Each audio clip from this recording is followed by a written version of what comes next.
Hello, I'm Jenna, and this is ASL Stew.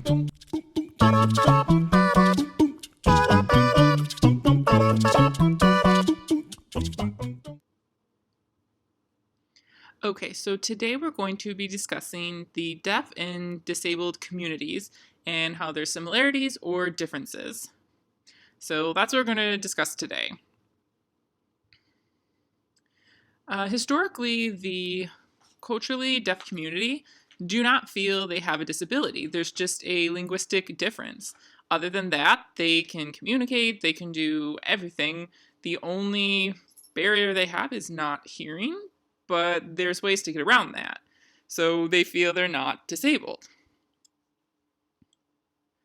There are some things, though, overlapping between the disabled community and the deaf community. The only reason there's a label of being disabled is because they don't match with what the majority culture is. And that's a similarity that the deaf community has with the disabled community.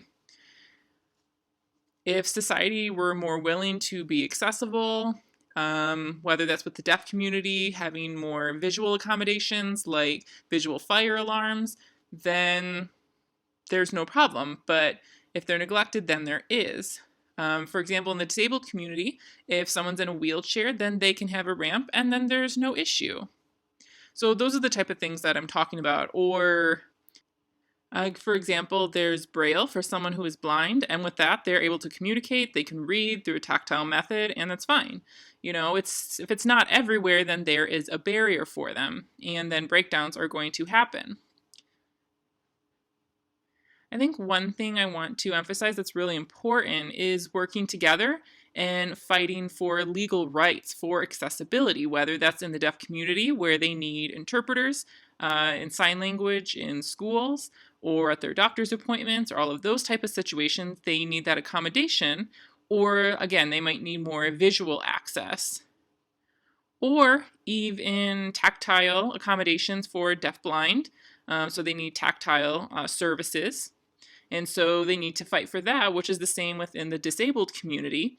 They have different legal equality accessibility rights that they need, like ramps for wheelchairs or elevators, as well as other things. And I think that that's really important that we understand there are two different communities or cultures, but they can both work together to get those legal rights. And by working together, they're going to learn from each other what each group has experienced in regards to discrimination. And then they can understand that. And most society, they just make assumptions. They assumed that people in these communities are lesser, but we are humans, we are people, and we are able to contribute so much to society, all in different ways. We can do that, and it's so important to understand that point. I can give you one way in which we can be allies with each other. We can work together. Soon there's going to be a conference between deaf and disabled. So we're going to be hosting a conference, and they're going to have a multitude of different presenters. They're going to have different shows. And understand, even though it's different communities, we all want to work together. So we're setting up a conference. Just local people can come to it. And there, they can learn through the presentations, talk about different topics that are relating to all of our communities. And we're going to have some really cool acts like dancing, like poems or poetry, and different expressions of the different communities. And so that's one example of how the different communities can work together to educate the masses about these said communities and what they're able to learn from us. So that's an important way, which is working together. Another overlap that we have is deaf people who have additional disabilities. There are deaf people with, disabilities. And so you have to think about those people within the groups, because they're actually within both communities. So we can learn from those people and say, what are your needs? What frustrations are you feeling? Where are your barriers? And how can we resolve those? So that's going to apply to both communities. So it's important that we learn from people's different experiences.